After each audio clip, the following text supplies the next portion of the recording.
So, as we look at chapter 8 and verse 22, the story of the healing of the blind man at Bethsaida, as Scott noted for us yesterday, we haven't had a change of location.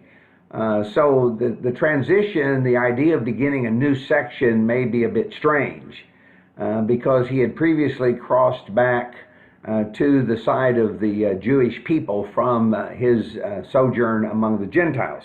I think that the point is significant, as was mentioned in the video, because of the way that the two blind men stories serve as parentheses around the entire section. But I especially want to say something about this need for the second touch. This is a unique story in all of the gospel stories. There's no repetition of this story anywhere else. This is one that is unique to Mark. Obviously, Mark inserts it here for a purpose, as a redactor, as an author who is telling the story of Jesus, using, for example, framing, as we've talked about. It seems to me there's a point, and the point is that after the first effort of Jesus, do you see anything? Isn't that an interesting question? Do you see anything? He says, I see people, but they look like trees walking around. And then the second action, once more Jesus put his hands on the man's eyes, and his eyes were opened, his sight restored, and he saw everything clearly. So there's kind of like two stages here. There's the stage where you see, but you don't see clearly. Those of us who have had vision problems throughout our lives, we understand what it is to see, but not to see clearly. And there's a limit to what you can do if you don't see clearly. And so now with the second touch, we see that the man can see clearly. There have been wonderful things written, and I think the idea of the second touch, there was even a book written by that title a number of years ago. But I think the story functions in a unique way if we read it in context. And it's not a story that's to be pulled out of context. It's not a story that's to stand by itself. It's a story that introduces us to a series of stories where people see, but they don't see clearly. After, for example, the encounter of Jesus with the rich young man, the disciples are going to say, well, who then can be saved? And Jesus is going to say that with God all things are possible. And Peter says, well, then what's going to happen to us? We've left everything to follow you. And so I think we have a good example in that question of someone who sees but doesn't see clearly. Sees the principles but doesn't clearly see the application. Immediately after that story, and we can talk about it more as a class in just a moment, we come to what I called on the video the controversy with Peter. Now, I don't know whether you've ever heard it called that before, but I want to show you how this section of text is put together. The focus is not on Peter's confession. The focus is on chapter 8, verse 31. He began to teach them that the Son of Man must suffer many things, be rejected by the elders, chief priests, teachers of the law, be killed, and after 3 days rise again. Speaks plainly, and Peter takes him aside and begins to rebuke him. So then we have verses 33 and 34, verse 33 specifically, that are Jesus' encounter with Peter, or confrontation with Peter, controversy with Peter.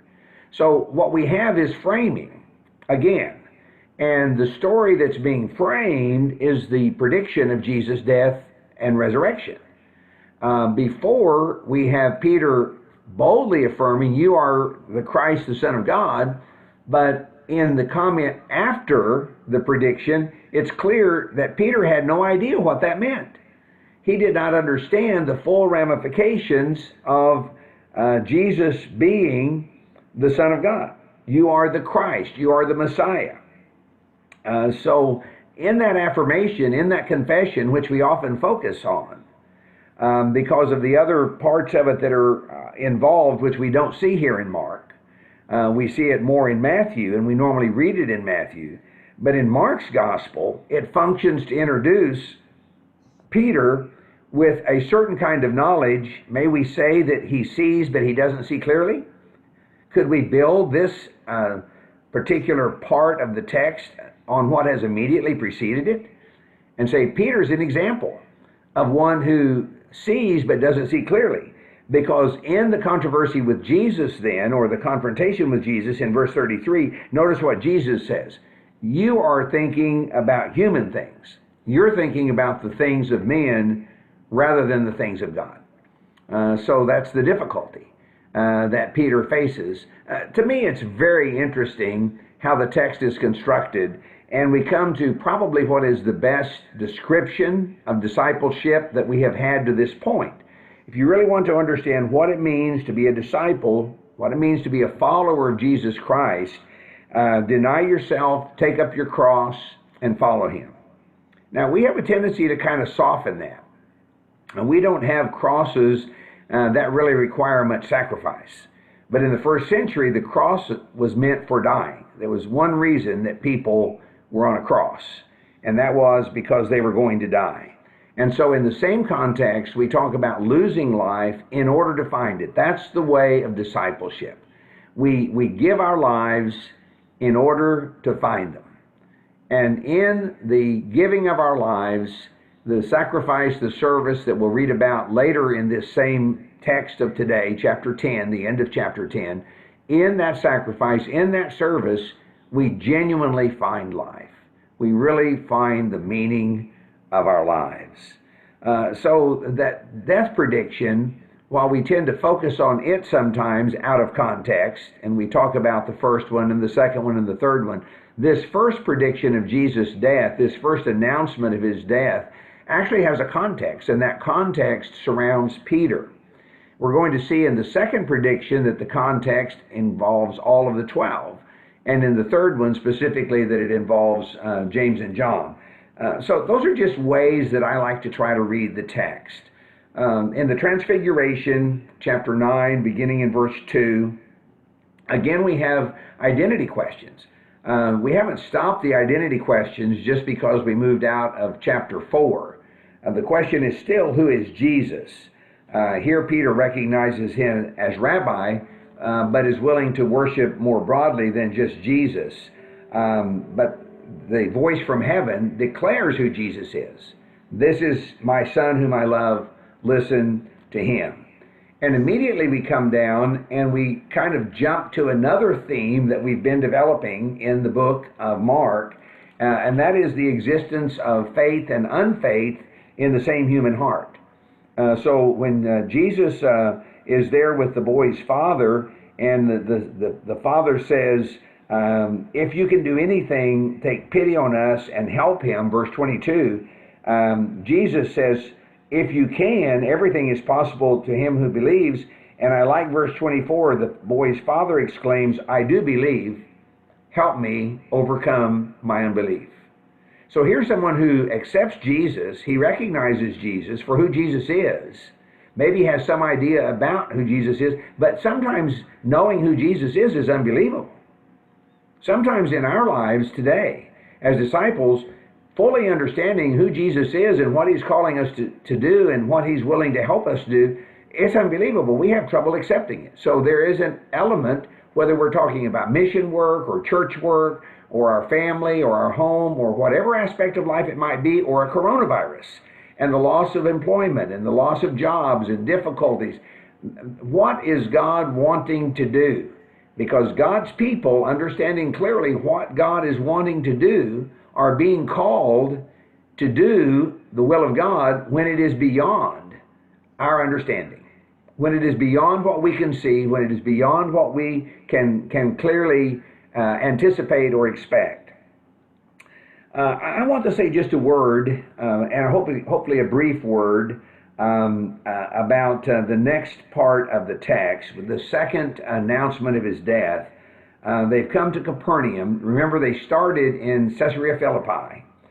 So now we've moved back down to the Sea of Galilee, the north end of the Sea of Galilee. If you're thinking about the geography of Israel, you move from an area really to the extreme north, and now we've come back to the region of the Sea of Galilee, and he asked them what they were arguing about on the way. And what they were arguing about was who was going to be the greatest, who was going to take Jesus' place. We're going to lose our leader. Looks like we're going to need a new leader. I could volunteer to do that. I'd be a good leader. I'd be a good one to help at this point in time. I'm human, so I can't say for certain that I wouldn't be thinking that way, but I don't think I would be thinking that way if I had now received two announcements of Jesus' death, of the death of my leader, the death of my master, the death of my rabbi, my teacher, the one who I've been following for a long time now. I don't think I would be thinking about myself. Perhaps I would be thinking about myself. James and John were when we come to the third announcement in chapter 10. But Jesus says, if you want to be first, you must be last, and the servant of everyone. And so we see this concept, losing our life in order to find it. John says in verse 38, this is a verse I want to comment on briefly. We saw a man driving out demons in your name and told him to stop because he was not one of us. There is a text in the Gospels that talk about people being for Jesus and against Jesus. This is not that text. It is a similar text, but the texts should not be mixed. The question here is not whether this man is for Jesus or against Jesus. The question is whether he is one of the inner circle of disciples, whether he is one of us. And that's a very important distinction. Now, notice something. If you're reading the story with me, this man that they're going to forbid can do something they weren't able to do. We're still in chapter 9. And we have just read about their incapacity, their inability to heal this son of the man, the son who was convulsive or had a spirit. And they weren't able to do anything. So here they're going to forbid someone from doing it. It appears that he could do it in the name of Jesus, but he's not one of us. So because he was not one of us, we told him not to do it. And then Jesus responds about those who are attempting to do the will of God. The last thing I would like to say by way of comment, and I know I'm skipping over a lot of material, I've mentioned the rich young man that we have beginning in 10:17, and I really think that story, while there's some tremendous lessons to be learned about the kingdom of God, and we should note the mention of the kingdom, I really think the great lesson may be when we come to the end of that story in verse 27, with man, this is impossible, but not with God. All things are possible with God. And Peter saying, we've left everything. What are we going to get? At least that's Matthew's version of it. What are we going to get? Now that we've left everything, how are you going to take care of us? And Jesus repeats the principle, many who are first will be last, and the last first. So we come to the third of the announcements of his death on the way up to Jerusalem. Notice what's happened. We've moved from Caesarea Philippi to Capernaum, and now we're on our way up to Jerusalem. We must be drawing near the city. We're moving up to Jerusalem. He's on the way. I gave a list of the verses that use that phrase in the video, but I did not cite them. But 5 or 6 times in this section, we're learning that Jesus is on the way. He is in the way to fulfill God's will and is calling us to the way of discipleship. So he again predicts his death, and again it says that they are not understanding.